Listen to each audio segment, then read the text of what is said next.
Krishna law college में आपका स्वागत है। हम एलएलबी और डीएलएलबी का जो हमारा सब्जेक्ट है हिंदू विवाह अधिनियम, इसके बारे में बात कर रहे हैं। मेरे पिछली वीडियो में मैंने आपको ये बताया था कि जो भी एप्लीकेशन मूव करनी होगी वो कौन से न्यायालय में जाएगी। अब सेकंड है किस है, उसमें है कि मामले किस तरीके से विचारण होगा, किस तरीके से कोर्ट की शक्तियां क्या होंगी, किस तरीके से उसको ट्रायल किया जाएगा, उन सबको इसके बारे में है। फर्स्ट है 21 सेक्शन 21 से शुरू करेंगे आप, और 21 जो कहता है 1901 के अधिनियम 5 का लागू होना।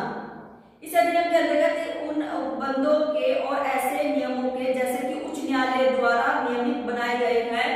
रहते हुए इस अधिनियम के अधीन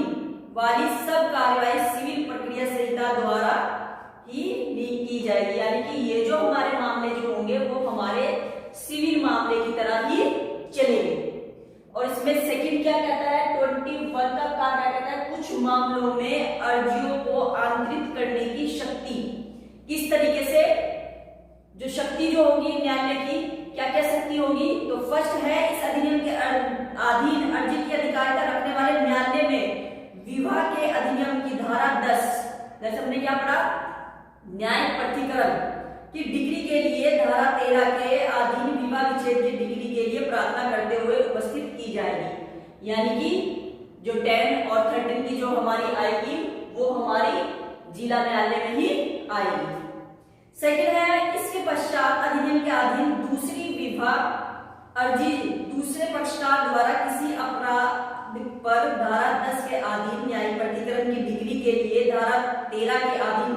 विवाह विच्छेद की डिग्री के लिए प्रार्थना करते हुए चाहे उसी राज्य या किसी अधीन राज्य में उसी जिला न्यायालय में या किसी जिला न्यायालय में उपस्थित की जाएगी। यानी कि उन्होंने ये बताया है फर्स्ट में भी सेकंड में भी कि जहां पर भी जो रहता है 13 की और सेक्शन 10 की जो एप्लीकेशन होगी वो जिला न्यायालय में ही होगी, चाहे वो जहां पर भी रहते हो वहां पे। अब इसका है कि विचारण जो है कुछ अर्जियों में विचारण और रीति रिवाज पर रीति जो है उस पर विचारण किया जाएगा, किस तरीके से विचारण किया जाएगा। तो फर्स्ट है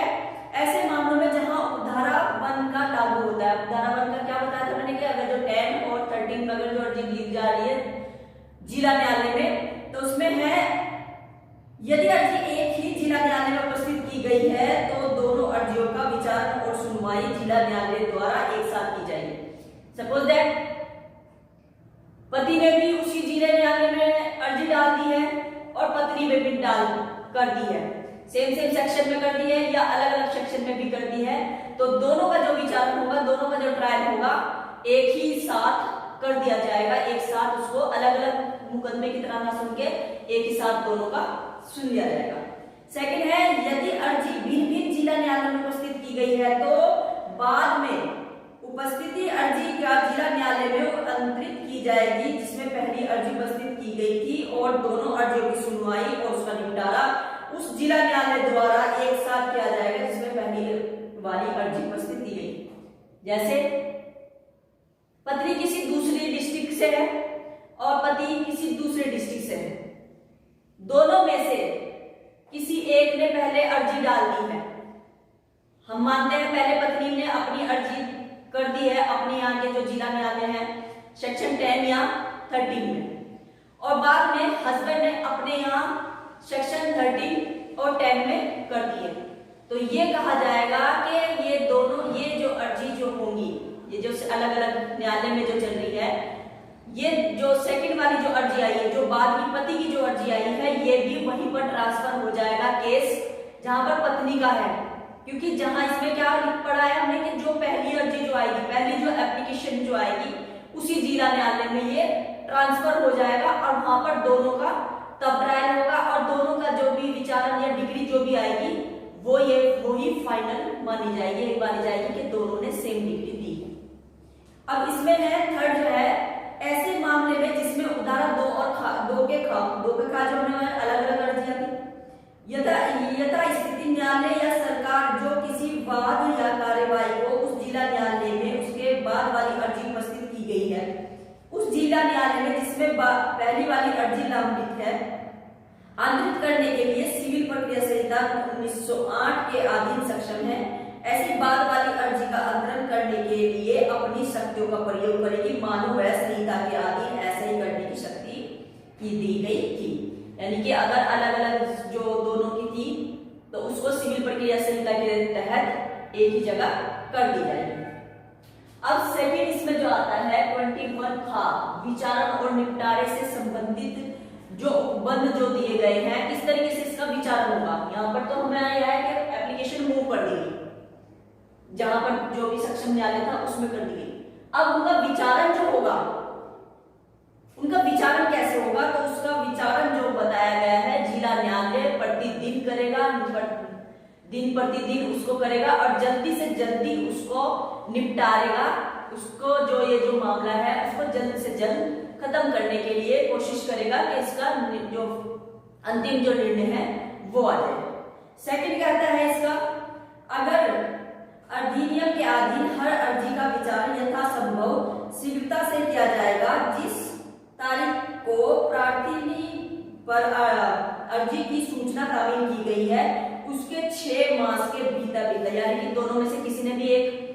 एप्लीकेशन दे दी है और एप्लीकेशन के बाद उनको तामील होती है, तामील के लिए नोटिस जाते हैं, तो नोटिस जैसे ही जाते हैं तो नोटिस के 6 महीने बाद, 6 माह के बाद उसका विचारण कंप्लीट कर दिया जाएगा। कोर्ट की ये जिम्मेदारी होगी। और अगर थर्ड जो तीसरा ये कहता है, अगर उनका दोनों का कोई भी डिग्री आ गई है और डिग्री के खिलाफ अपील में चले गए हैं, तो वो जैसे ही अपील में जाते हैं और अपील के बाद जो सेकंड पार्टी है उसपे समन के तामील हो गए हैं, तो उसके 3 माह के अंदर अंदर 3 माह के अंदर अंदर उस पर सुनवाई करके उसको समाप्त कर दिया जाएगा। ये प्रयास किया जाएगा, इस तरीके से बताया गया है। यानी कि अगर जो नॉर्मली चल रही है जैसे तामील होती है तो 6 महीने के अंदर अंदर, और अगर जो उस डिग्री के वो जो डिग्री आई है, वो जो आदेश आया है उसके खिलाफ जा रहे हैं, अपील में जा रहे हैं, अगर जो यहाँ पर है अपील,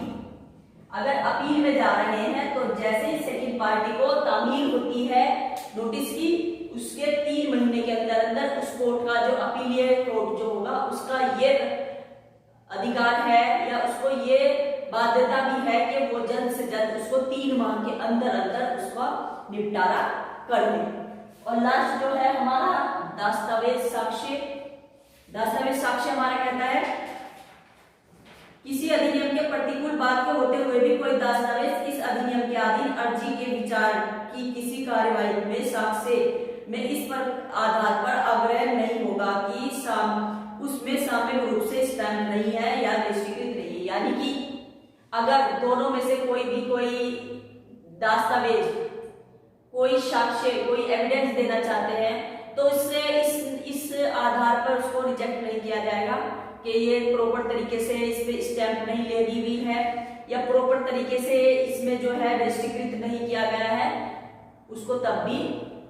एक्सेप्ट कर लिया जाएगा कोर्ट द्वारा। तो आज हमने क्या पढ़ा, 21 का इसमें जो इम्पोर्टेंट है वो हमारे ये 2 सेक्शन है इम्पोर्टेंट। इसमें ये पूछ लिया जाता है कि विचारण जो होगा वो किस तरीके से होगा। अगर कोई दोनों 2 पक्षकार अलग अलग जगह पर, अलग अलग डिस्ट्रिक्ट में, डिस्ट्रिक्ट न्यायालय में अपनी अपनी अर्जी देते हैं तो कौन सी अर्जी कहाँ पे किस तरीके से उनका विचारण होगा, तो ये सब हमें इस तरीके से क्वेश्चंस आ सकते हैं। तो आज के लिए इतना ही। आपको हमारी वीडियो कैसी लग रही है आप हमें कमेंट्स बॉक्स में मैसेज करके बता सकते हैं। आप हमारे वीडियो को लाइक कीजिए, शेयर कीजिए और हमारे चैनल को सब्सक्राइब कीजिए। Thank you.